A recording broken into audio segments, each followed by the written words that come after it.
Bismillahirrahmanirrahim. Assalamualaikum warahmatullahi wabarakatuh. Perkenankan saya Firman Kurniawan Said, mahasiswa Pascasarjana Magister Manajemen Universitas Negeri Jakarta.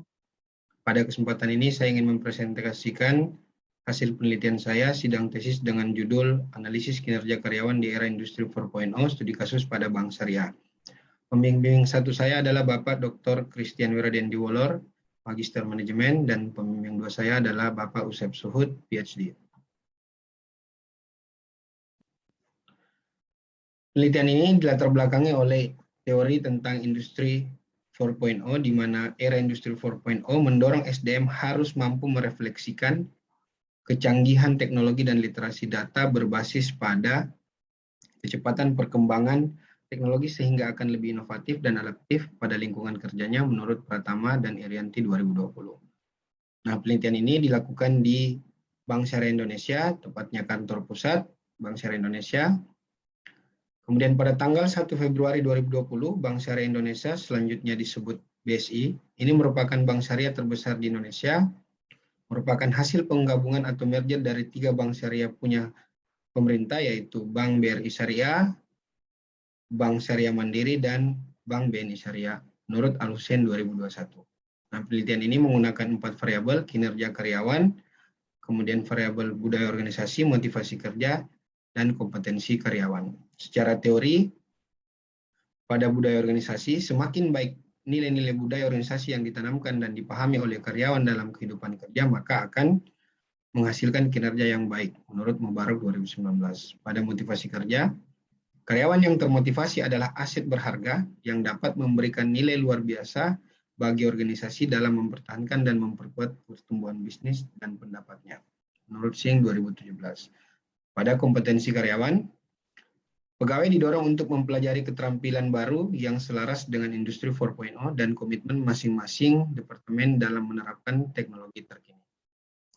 Nah, untuk kinerja karyawan dapat dilihat pada slide. Kinerja karyawan dari kantor pusat BSI itu belum maksimal. Terlihat bahwa persentase pekerjaan yang terselesaikan April itu sebanyak 63,83%, kemudian yang direvisi 21,28%, kemudian belum terselesaikan atau dalam proses itu sebanyak 10,64%, kemudian yang cuti sebanyak 0,042%. Terlihat bahwa masih terdapat karyawan dengan tanggung jawab yang dibebankan belum bisa berjalan maksimal. Selanjutnya, pertanyaan penelitian dalam penelitian ini adalah: 1. Apakah budaya organisasi berpengaruh terhadap kinerja karyawan? Kemudian B. Apakah kompetensi karyawan berpengaruh terhadap kinerja karyawan? C. Apakah motivasi kerja berpengaruh terhadap kinerja karyawan? Selanjutnya adalah apakah budaya organisasi berpengaruh terhadap motivasi kerja? Selanjutnya adalah apakah kompetensi karyawan berpengaruh terhadap motivasi kerja? Lalu tujuan penelitian: 1. Menganalisis pengaruh budaya organisasi terhadap kinerja karyawan. 2. Menganalisis pengaruh kompetensi karyawan terhadap kinerja karyawan. 3. Menganalisis pengaruh motivasi kerja terhadap kinerja karyawan. 4. Menganalisis pengaruh budaya organisasi terhadap motivasi kerja. 5. Menganalisis pengaruh kompetensi karyawan terhadap motivasi kerja. Lalu manfaat penelitian dalam penelitian ini: pada aspek teori, penelitian ini diharapkan dapat memberikan kontribusi untuk: 1. Pengembangan konsep dan teori tentang pengembangan sumber daya manusia. 2. Pengembangan konsep pendidikan dan pelatihan pengembangan sumber daya manusia. 3. Perumusan strategi pengembangan sumber daya manusia di era industri 4.0. Secara praktis, hasil penelitian ini diharapkan dapat bermanfaat untuk: 1. Memberikan informasi kepada Bank Syariah Indonesia tentang pengembangan sumber daya manusia di era industri 4.0. 2. Memberikan masukan bagi semua pegawai Bank Syariah Indonesia tentang cara beradaptasi di era industri 4.0. Landasan teori pada penelitian ini: pada teori sumber daya manusia, Iskandar Edol 2019, Puhovikova dan Jan 2020, dan seterusnya. Kemudian kinerja karyawan, definisi, pada definisi Hermina et Josepa 2019, dan seterusnya. Kemudian pada faktor-faktor mempengaruhi kinerja karyawan ada Tufafa 2020, kemudian dimensi kinerja karyawan Kusku 2001, kemudian indikator kinerja karyawan Kristianti 2012, Robert and John 2006. Kemudian pada variabel budaya organisasi pada definisi Dorda September 2019 dan seterusnya dan seterusnya. Pada bagian elemen budaya organisasi ada Edgar Sein 2004, kemudian dimensi budaya organisasi Haiyan Kong Ning Enyan 2018, kemudian pada karakteristik budaya organisasi Chang and Lau 2007. Masih pada landasan teori, pada kompetensi karyawan pada definisi Handoko 2011, Wijaya 2020, dan seterusnya, dan seterusnya. Pada dimensi kompetensi karyawan, Development Dimension Internasional 2015, kemudian indikator kompetensi karyawan, Budi Ningtyas 2017, dan Boyat His 2008. Pada motivasi karyawan, pada definisi Behens 2018, dan seterusnya, dan seterusnya. Untuk elemen budaya organisasi, Edgar Sein 2004, kemudian dimensi motivasi kerja, Emma et al. 2017, faktor-faktor motivasi kerja, Modle et al. 2018, dan Anthony 2017. Selanjutnya berdasarkan latar belakang dan hipotesis yang akan saya susun, kemudian hasil penelitian, maka saya mengambil 16 penelitian terdahulu, namun yang saya tampilkan di sini hanya 8, bisa dilihat pada slide. Yang pertama, The Influence of Organizational Culture, Competence, Work Motivation toward Employee Performance, Ginting et al. 2020, dan seterusnya, dan seterusnya, dan seterusnya. Nah, berdasarkan penelitian terdahulu dan model penelitian, maka dapat dilihat pada slide kerangka konseptual dalam penelitian ini.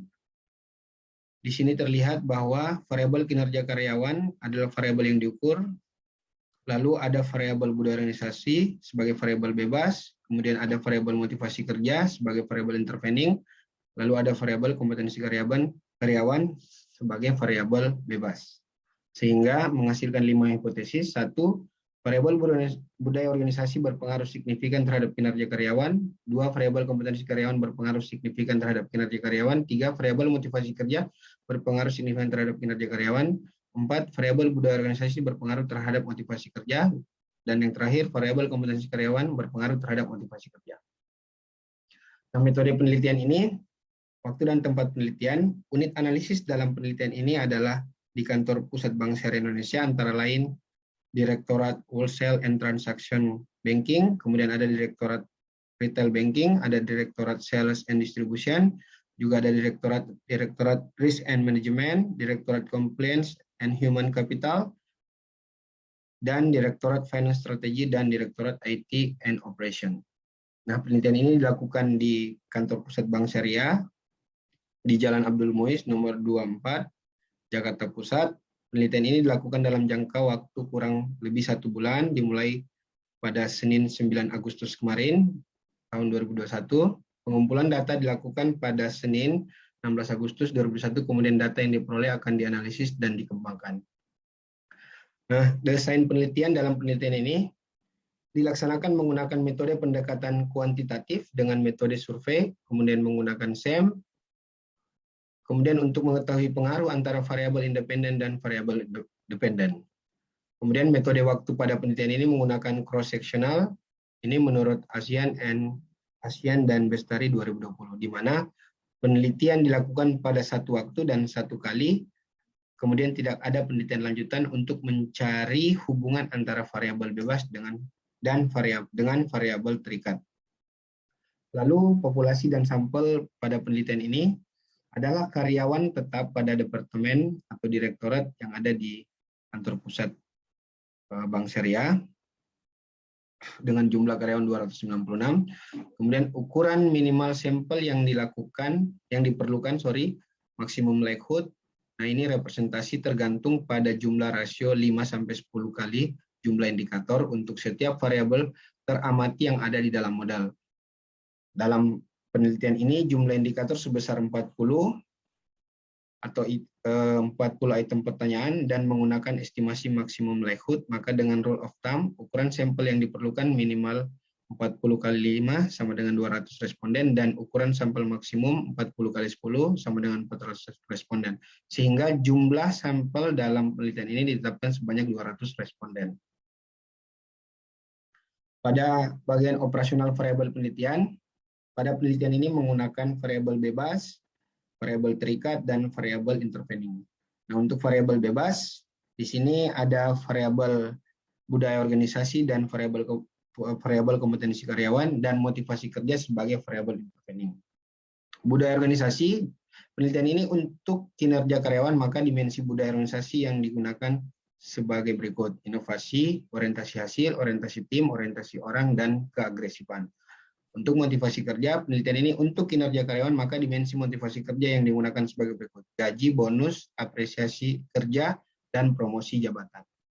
Nah, untuk kompetensi karyawan, penelitian ini untuk kinerja karyawan, maka dimensi kompetensi karyawan yang digunakan adalah pengetahuan, keterampilan, pengalaman kerja, dan instrumen. Nah, untuk variabel terikat, ada variabel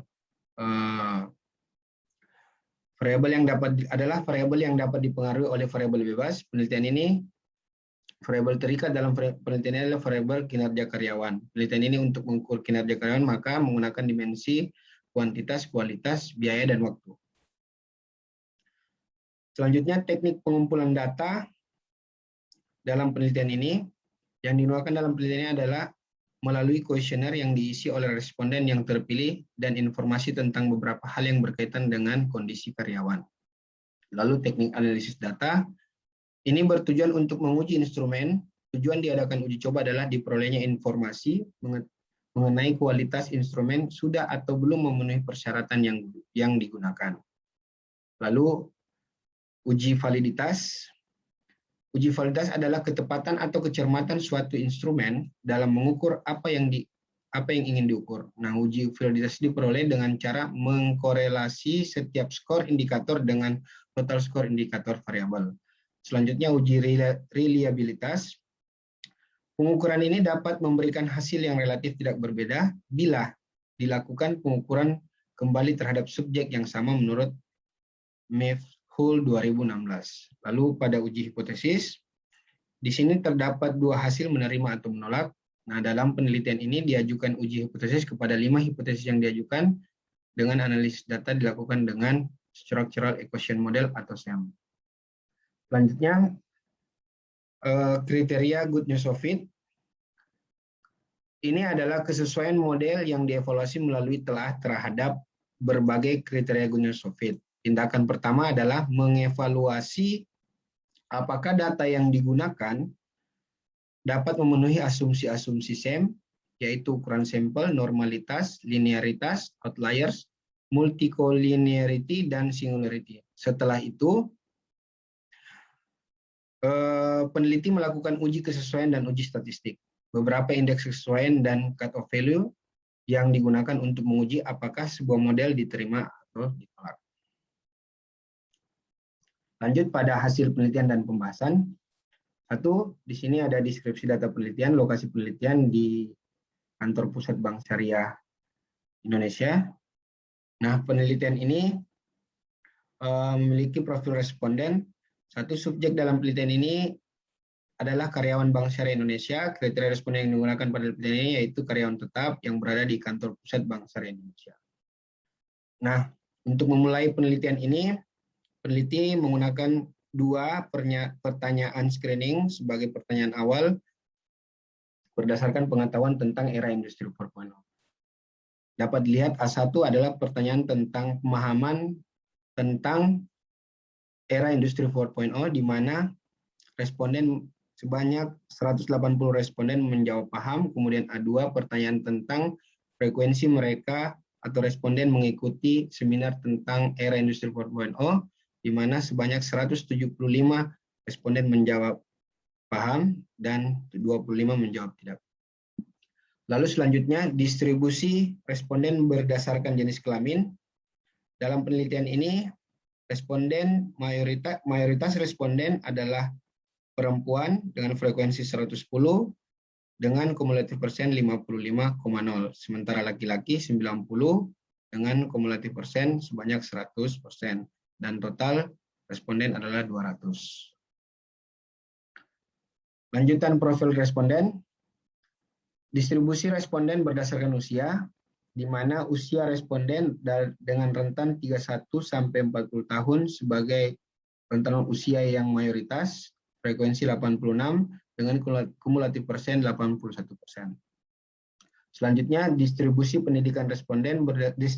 responden berdasarkan pendidikan, di mana yang mayoritas adalah pendidikan strata 1 dengan frekuensi 150 dengan kumulatif persen 79%. Selanjutnya, distribusi responden berdasarkan direktorat. Di sini responden mayoritas dari direktorat CNHC atau Human Capital sebanyak 42, frekuensi 42 dengan kumulatif persen 77,5%. Selanjutnya, distribusi responden berdasarkan lama bekerja. Di sini yang mayoritas rentan waktu 1 sampai 5 tahun yaitu frekuensi 101 dengan kumulatif persen 52,5%. Selanjutnya, masuk pada analisis deskriptif. Statistik deskriptif yang dianalisa pada penelitian ini terdiri dari 4 variabel, yaitu kinerja karyawan, budaya organisasi, kompetensi karyawan, dan motivasi kerja.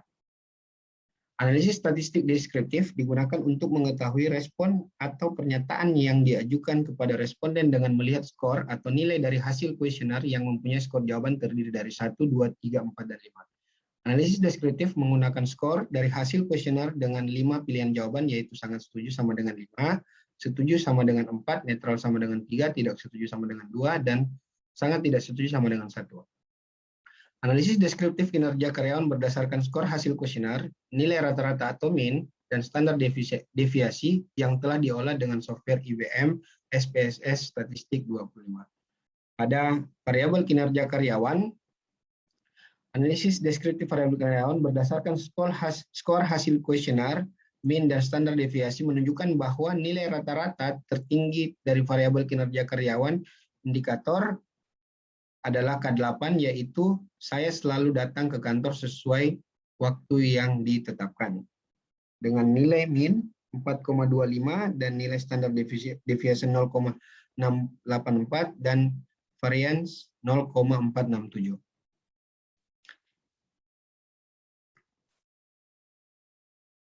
Sedangkan nilai rata-rata terendah adalah indikator K1. K1 yaitu sasaran kerja yang dilakukan telah tercapai sesuai yang ditargetkan dengan nilai min 3,95 dan standard deviation 0,66 dan variance 0,444.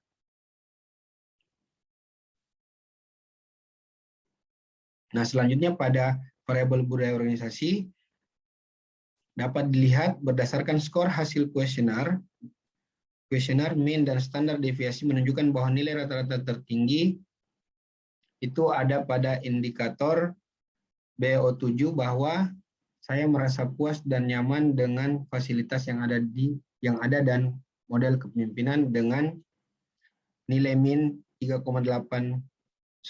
Yang tertinggi adalah BO2 dengan pernyataan indikator saya siap melakukan hal baru dan menantang dalam melakukan pekerjaan dengan nilai min 4,31, kemudian nilai standar deviation 0,628 dan variance 0,394. Dan yang terendah B07 bahwa saya merasa puas dan nyaman dengan fasilitas yang ada dan model kepemimpinan dengan nilai min 3,82 dan standar deviation 0,658 lalu variance 0,433. Lalu selanjutnya, variabel kompetensi karyawan.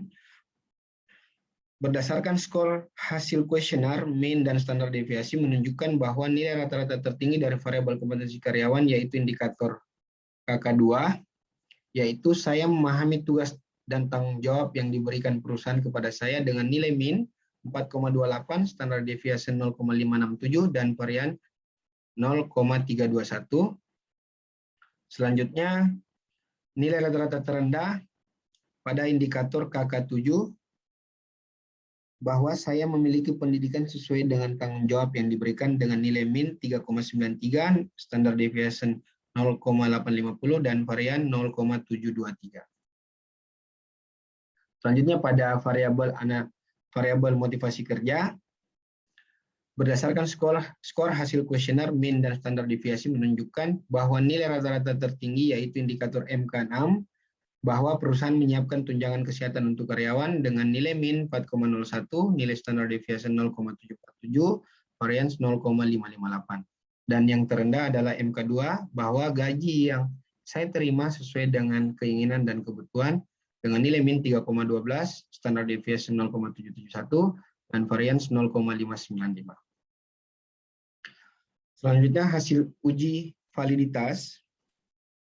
Pada pedoman nilai faktor loading pada EVA dapat diambil berdasarkan jumlah sampel dalam penelitian ini, yaitu sebesar 200 sampel, yang berarti nilai faktor loading harus lebih besar dari 0,40, sehingga dapat dilihat pada slide nilai faktor loading pada semua variabel dinyatakan valid karena di atas 0,40.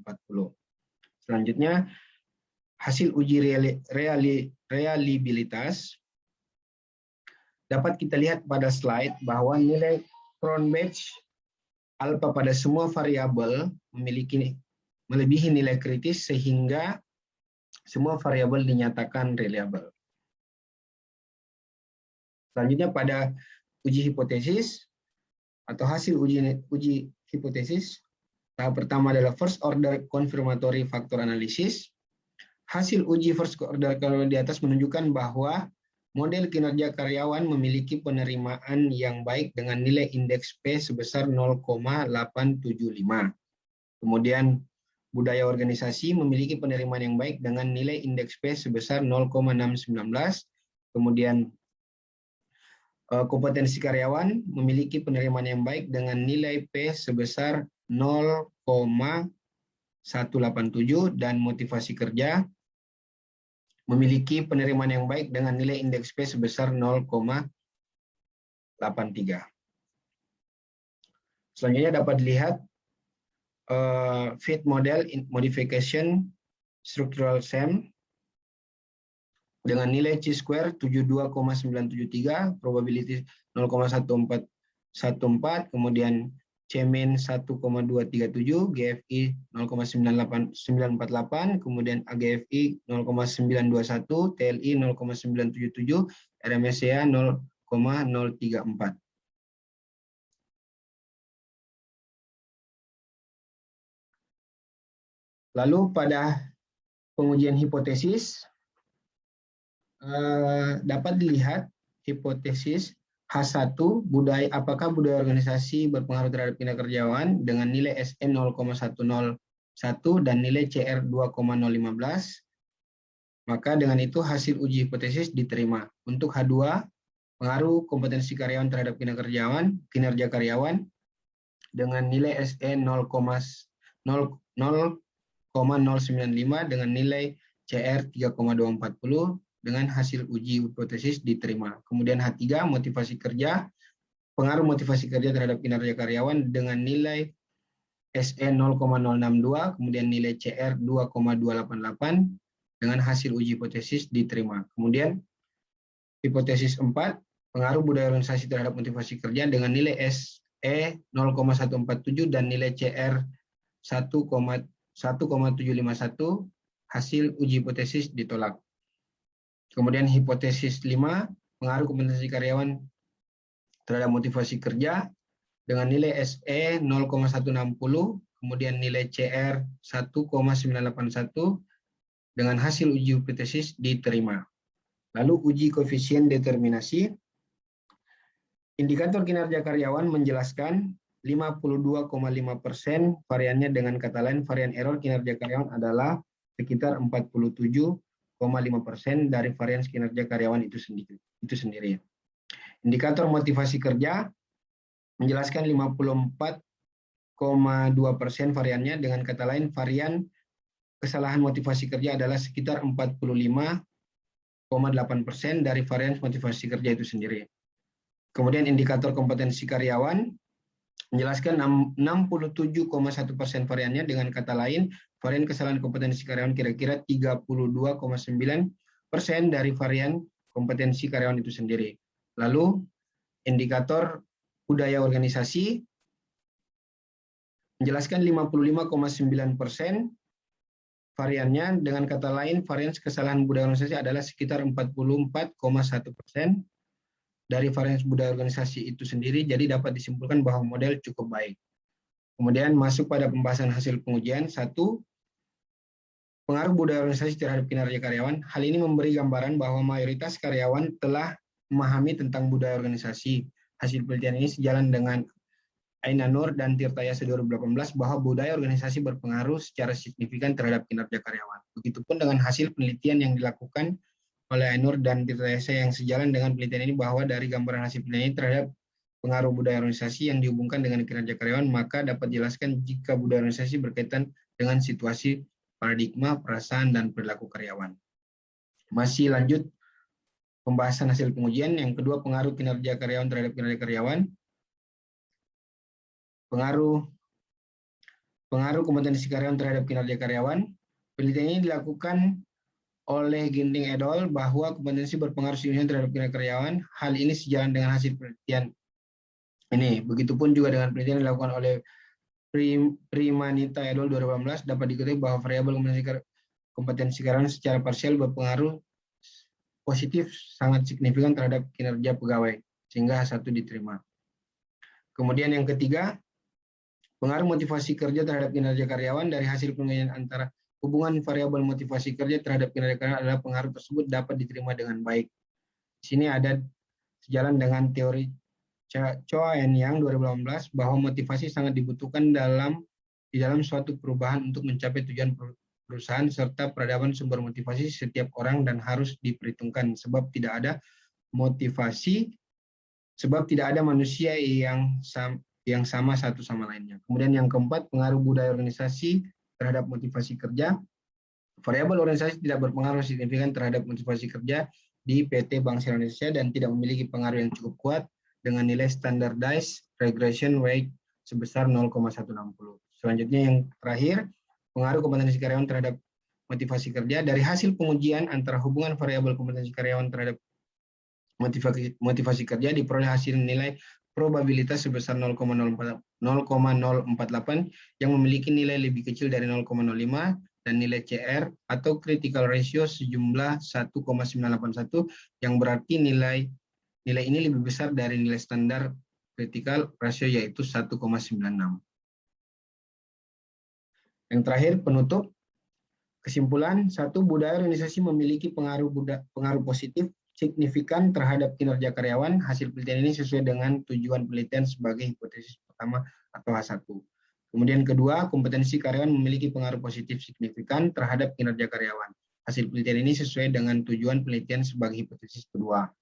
Kemudian yang ketiga, motivasi kerja memiliki pengaruh positif signifikan terhadap kinerja karyawan. Hasil penelitian ini sesuai dengan tujuan penelitian sebagai hipotesis ketiga. Keempat, hasil penelitian ini tidak sesuai dengan tujuan penelitian sebagai hipotesis keempat, hingga disimpulkan hipotesis keempat dalam penelitian tidak diterima dan dengan baik atau dengan kata lain ditolak. Kemudian yang kelima, kompetensi kerja, kompetensi karyawan, kinerja karyawan, memiliki pengaruh positif. Kompetensi karyawan memiliki pengaruh positif terhadap motivasi kerja. Hasil penelitian ini sesuai dengan tujuan penelitian sebagai hipotesis terakhir atau H5. Kemudian implikasi, budaya organisasi berpengaruh signifikan terhadap kinerja karyawan berdasarkan hasil penelitian. Indikator budaya organisasi yang memiliki nilai tertinggi adalah saya siap melakukan hal-hal baru dan menantang dalam melakukan pekerjaan. Kemudian yang kedua, terdapat pengaruh yang signifikan kompetensi karyawan terhadap kinerja karyawan berdasarkan hasil penelitian. Nilai indikator yang tertinggi pada variabel kompetensi karyawan adalah saya memahami tugas dan tanggung jawab yang diberikan perusahaan kepada saya. Yang ketiga, terdapat pengaruh positif motivasi kerja terhadap kinerja karyawan berdasarkan hasil penelitian indikator dengan nilai tertinggi pada variabel motivasi kerja adalah perusahaan menyiapkan tunjangan kesehatan untuk karyawan. Kemudian yang keempat, budaya organisasi tidak berpengaruh signifikan terhadap motivasi kerja berdasarkan hasil penelitian. Berdasarkan indikator dengan nilai tertinggi pada variabel budaya organisasi dan motivasi kerja, mampu melakukan inovasi pegawai Bank Syariah Indonesia juga memiliki standar pencapaian pekerjaan yang tinggi. Dan yang terakhir, kompetensi karyawan memiliki pengaruh signifikan terhadap motivasi kerja berdasarkan indikator dengan nilai tertinggi pada variabel kompetensi karyawan dan motivasi kerja dengan menempatkan karyawan pada unit atau direktorat kerja yang sesuai dengan kemampuannya serta memberikan kepastian kesehatan bagi karyawan, maka hal itu akan menjadi nyata. Saran dari peneliti, Untuk perusahaan, yang pertama berdasarkan hasil penelitian, indikator yang memiliki nilai terendah pada variabel kinerja karyawan adalah sasaran kerja yang dilakukan telah tercapai sesuai targetkan. Kemudian kedua, berdasarkan hasil penelitian, indikator yang mempunyai nilai terendah adalah saya merasa puas dan nyaman dengan fasilitas yang ada dan model kepemimpinan. Kemudian yang ketiga, indikator yang paling rendah pada variabel kompetensi karyawan adalah saya memiliki pendidikan sesuai dengan tanggung jawab yang diberikan. Kemudian yang keempat, berdasarkan hasil penelitian, indikator yang paling rendah pada variabel motivasi kerja adalah gaji yang diterima sesuai dengan keinginan dan kebutuhan. Untuk saran kalangan akademis, satu, memperluas populasi dan sampel penelitian yang digunakan. Kemudian yang kedua, memperbanyak jumlah responden dengan meningkatkan taraf signifikansi responden jika menggunakan rumus Slovin dalam menentukan sampel. Kemudian yang ketiga, menguji bersama dengan variabel lain yang diduga kuat dan mempengaruhi kinerja karyawan seperti kepemimpinan, iklim organisasi, motivasi, kompensasi, budaya kerja, dan disiplin kerja. Kemudian yang terakhir, peneliti selanjutnya yang ingin melakukan penelitian sejenis agar menambahkan waktu yang digunakan pada penelitian, sehingga hasil yang diperoleh dapat lebih banyak dan akurat. Lalu ada keterbatasan dalam penelitian. Yang pertama, penelitian tidak mendapatkan data karyawan yang pasti dari perusahaan. Penelitian hanya menggunakan data yang ada pada portal online memiliki perusahaan, sehingga tidak menutup kemungkinan pada saat memberikan analisis, penelitian menggunakan pola pikir sendiri yang bersifat subjektif. Kemudian kedua, karena masih adanya pandemi COVID, penyebaran kuesioner dilakukan secara online dan offline dengan menitip kuesioner di kantor Bank Syariah Indonesia. Subjek pada penelitian ini terdiri dari 7 direktorat. Kemudian tiga, persepsi responden dalam memahami pernyataan pada kuesioner ini dipengaruhi juga oleh latar belakang pendidikan dan pengalaman responden. Oleh karena itu, data yang dihasilkan dari hasil data kuesioner yang didasarkan pada persepsi responden memungkinkan untuk timbul perbedaan jika persepsi responden berbeda dengan keadaan yang sebenarnya terjadi pada lingkungan objek penelitian. Sekian dari saya, terima kasih. Lebih dan kurangnya mohon dimaafkan. Billahi taufiq wal hidayah. Wassalamualaikum warahmatullahi wabarakatuh.